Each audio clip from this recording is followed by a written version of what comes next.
Hey guys, welcome to this next YouTube video. Today we're going to uncover a question that I get asked many times, and that question is, what part of the body should control the putting stroke? Should it be the arms, the legs, the feet, the shoulders? In this video we're going to uncover what area should control the putting stroke, and a great drill just to help show you which body part controls the putting stroke. Let's get into the video.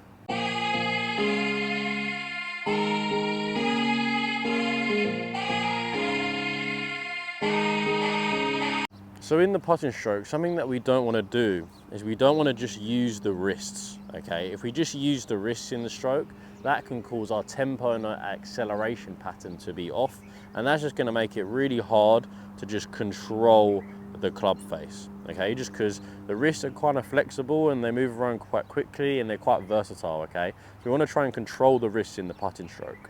For the arms, we don't want to be just doing it with the arms either, because then we can get in this position where we're flaring the arms out. Or if we're just using the arms, it'd be easy to work on more of an out to in path, okay? So if we're just using the wrists or just using the arms, that tends to be more of a no-go. When it comes to the legs, we don't want to be using the legs to hit the putt, okay? You see, if I'm swaying around like that, I'm not going to be staying centered. I'm going to be swaying around. That's going to make it really hard to then try and find that center.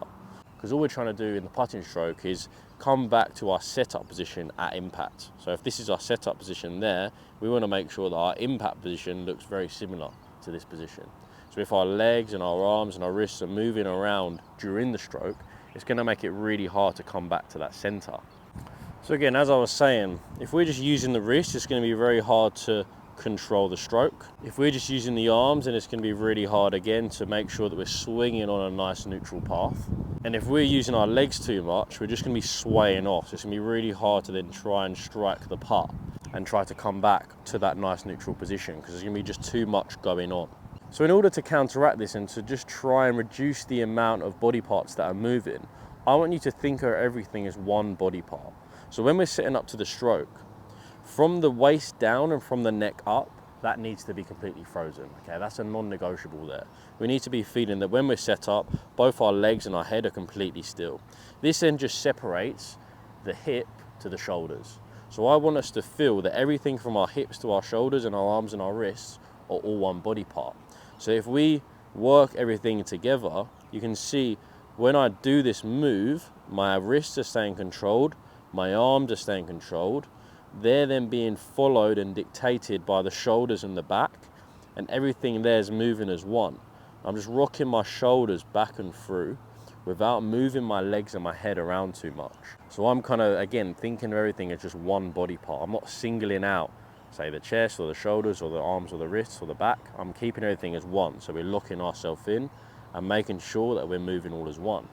A really good drill to try and help you solve this is if you just drop your putter on the floor, just get yourself set up to your ball and put your hands in a prayer position and then get down into the ball. So you want to get your arms set, elbows tucked in, fingers pointing down to the ground, and just try to feel like we're swinging the fingers just along the putter. So you can see that I'm locking my wrists in, that's going to lock my arms in as well. I'm dragging my fingers up the putter towards the head, through towards the grip, while keeping my head and my legs still. So in order for that to happen, I need to move my shoulders and focus on my back and my chest and my whole torso, just controlling the stroke. You can see that actually puts the wrists and the arms in more of a passive move instead of them being too active. Okay, so again, palms together, in your posture, elbows in, right shoulder, left shoulder. Everything's moving as one while keeping my legs and my head still. If I then do that with the putter, so in there, grip, that's the feeling. You see there, I'm keeping everything nice and controlled. So now you understand that we want to keep everything as one body part.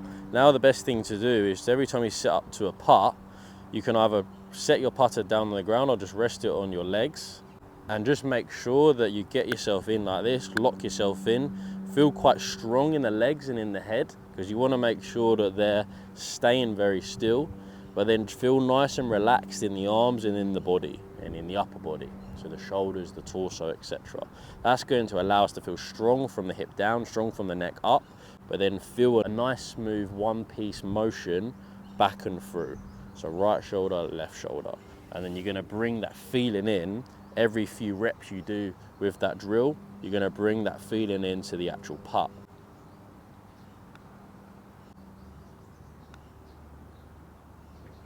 So you can see there, when I done that, I just make sure everything was locked in. There wasn't movement in the legs. There wasn't much flexion or extension of the wrists, and I kept my head nice and still. Obviously, with keeping the head still, you can obviously turn your head when you're watching the ball go in. That's absolutely fine. But just try and make sure that when you look at the ball, don't lift up the spine angle and don't come out of posture. Everything's got to be locked in, just like when we do this drill. I hope you enjoyed that little tip just about trying to control the body and which body part controls the putting stroke.